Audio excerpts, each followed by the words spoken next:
Yoga with রূপা চ্যানেলে আপনাদের সবাইকে স্বাগত। আমি যদি আপনাদের আজকে একটা কথা বলি যে আমাদের মনই হচ্ছে সব রোগের কারণ। দেখুন, আমরা যদি ভাবি আমাদের শরীর রক্ত মাংস হাড় চামড়া এসব দিয়ে গঠিত, কথাটা কিন্তু ঠিক।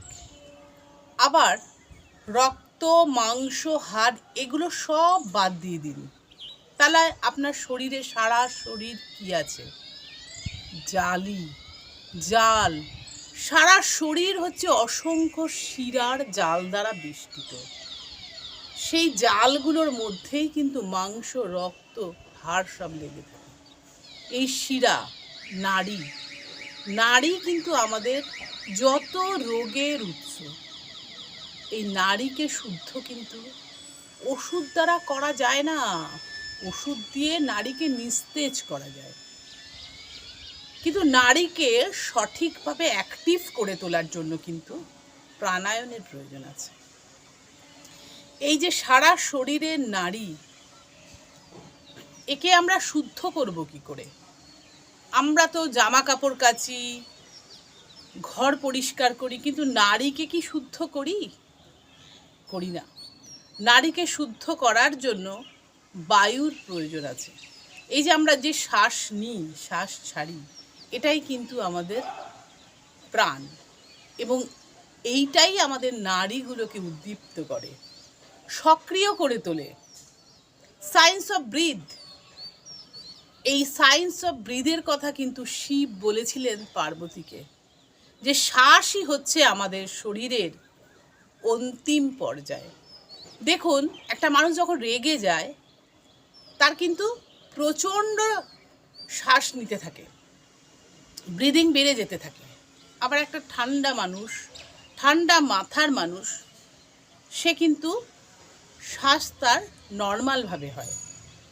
তাহলে আমাদের বললাম না, শ্বাসের সঙ্গে শিরার সঙ্গে আমাদের মনের ডাইরেক্ট যোগ। এই শিরা বা নার্ভ যখন উদ্দীপ্ত হয় তখনই আমাদের বিভিন্ন রোগ হয়। এই নার্ভ যখন আমাদের ব্লকেজ হয় তখনই আমাদের বিভিন্ন রোগ হয়। এই নার্ভকে অবশ্যই আমাদের সক্রিয় থাকতে হবে। তার জন্য আমাদের কি দরকার?